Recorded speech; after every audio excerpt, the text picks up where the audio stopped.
Hey Creekers, what's up? Hope you guys are having a good day today. I just wanted to do a real quick video devotion this morning relating to my sermon on Sunday. We started a new series based on the book of Nehemiah in the Old Testament.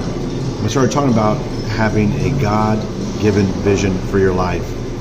And just like Nehemiah did as he needed to go rebuild the walls of his beloved city, Jerusalem.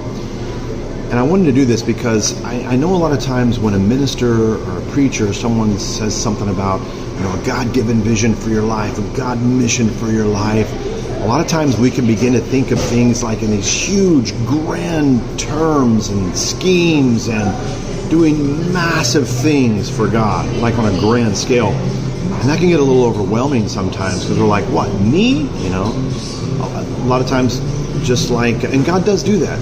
That's where we get ministries and organizations that do kingdom work. They always start usually small, and God grows them. We talked about, Susan Klaus and Agape Ranch Sunday. We talked about the Ecuador trips that we always take and how they started kind of with a God-given vision and dream, and then it blew, God grew it into what it is today, and even though so church.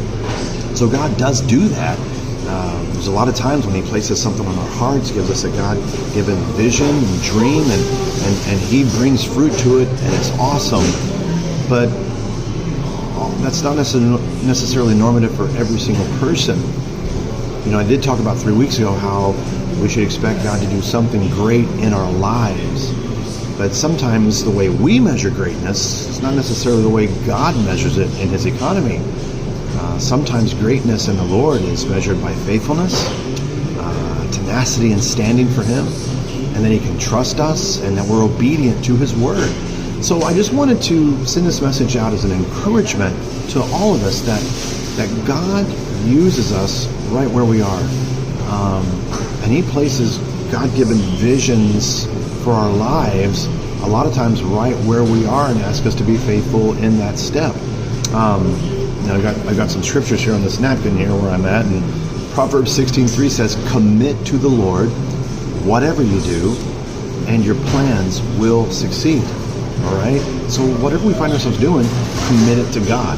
Whatever stage in life we're in, commit it to God. Maybe you're serving faithfully, but you feel a stirring in your heart for something different. Well, commit what you're doing now to God, and then believe the Lord will open the right doors for you, heading into the future.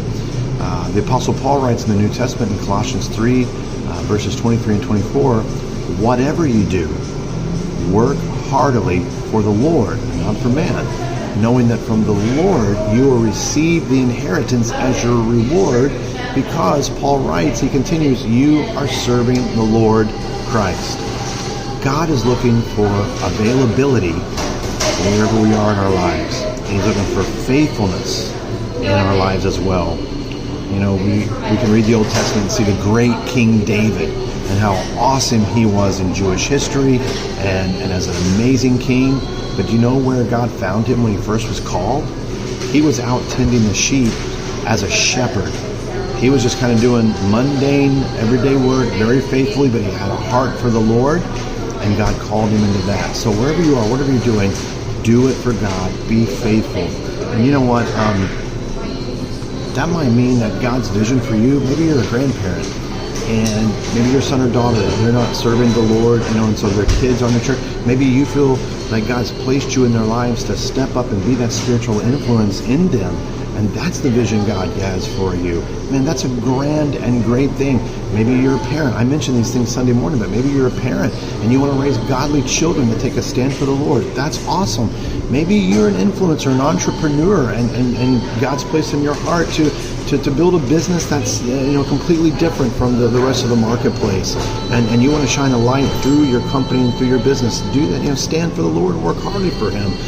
Maybe you're the only Christian in your office place, and your vision is to be that lighthouse shining the light of Christ. There's so many things, I could talk about, that's like these everyday things in life where God places us, and He places that burden for others in our hearts and lives right where we are.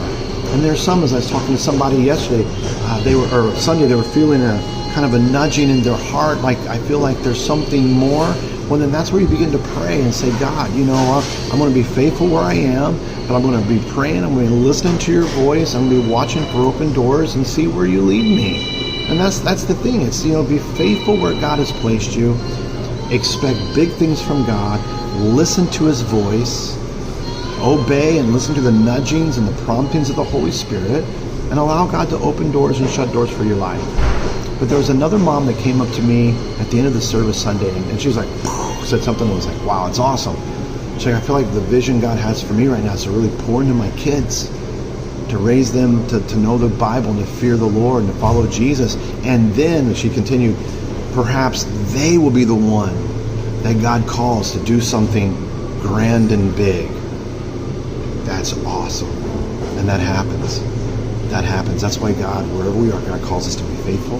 He'll place visions in our lives that he wants to do in us and through us right where we are. And then if he opens doors, we go through in faith and we believe and we trust. But we do it all for the Lord because we're serving Christ and it's all about him. Hey, I've enjoyed this time with you. Thanks for watching. If you watched to the end, God bless you guys. Go in the Lord.